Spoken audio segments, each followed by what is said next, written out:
পাল্টাপাল্টি হামলার তীব্রতা বাড়ালো ইরান ইসরায়েল। এতে ইরানের ইসলামিক বিপ্লবী গার্ডের গোয়েন্দা প্রধান ও 2 জেনারেল নিহত হয়েছেন।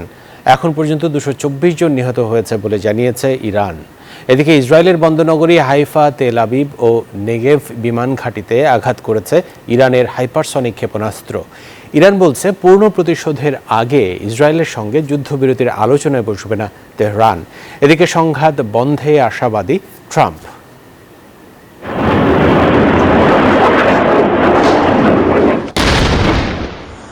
রাতের আকাশ আলোকিত করে আবারও ইসরায়েলে দফায় দফায় হামলা চালিয়েছে ইরান।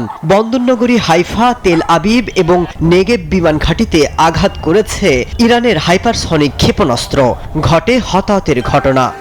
বান্ডেল থাকলে প্রতি সেনমানিতে টাকা বাঁচবে। বিকাশ সেনমানি বান্ডেল কিনে জিতুন প্রতি লেনদেনে।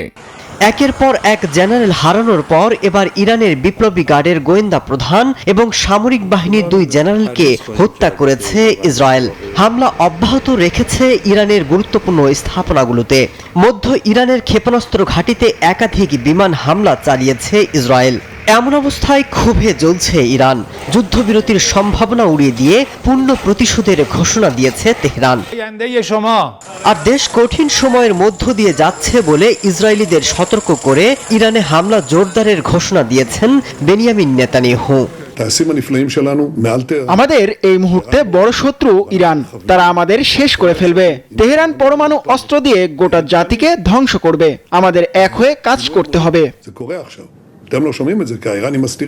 তবে ট্রাম্প মনে করছেন খুব দ্রুত একটি সমাধানের পথে এগিয়ে যাবে উভয় দেশ।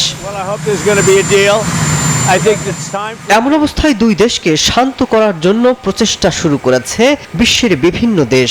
এরই মধ্যে G7 সম্মেলন শুরু হয়েছে কানাডায়, যেখানে সবচেয়ে বেশি গুরুত্ব পাচ্ছে ইরান ইসরায়েলের সংকট।